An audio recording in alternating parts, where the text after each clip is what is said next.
Hello, good morning. It's Freaky Friday the 13th. Ooh, I'm FX Blue and this is the morning brief. So, Q2 GDP, that carded 4.8% as forecast. Q3 is expected to trim the sales slightly, but forecasts still point to 2.5% growth. But before we get too carried away, it's worth noting that the economy is still 4.4% smaller than it was pre-pandemic. The current view is that it'll be Q1 next year when we finally catch up to pre-COVID levels.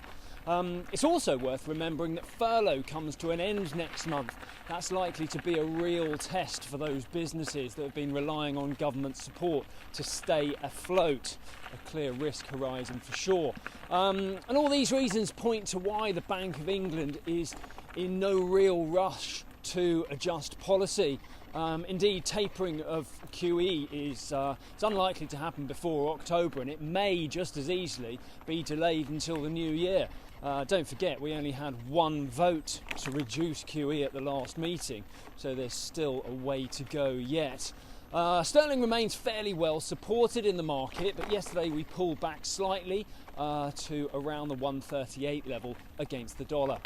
Over in the US, there are fears that the Delta variant is spreading wildly and beginning to affect jobs growth. Although we've had 1.8 million new jobs created in the past 2 months, the weekly jobless claims look to be bottoming out. The unemployment rate fell to, I think it's 5.4% in July, but that is still well above the pre-pandemic levels. Indeed, there were about 22 million jobs lost throughout lockdown, and so far only 16 million of them have been recovered. Inflation is forecast to plateau through August and September, and that could give the Fed a little bit of a headache, as it may call into question the current view that tapering will likely start in October. What do you think there? Could they delay things further?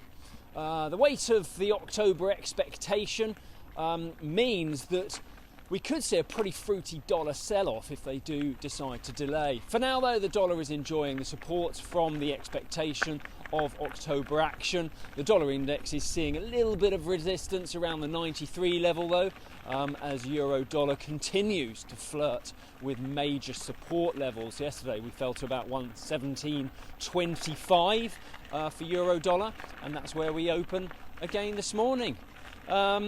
So yeah, that's it from me today. I'm actually off on holidays next week, going to sunny Bristol because our plans to go to France were cancelled.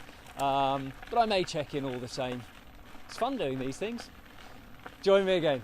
If you do not have a clue, then just tweet through and ask FX Blue.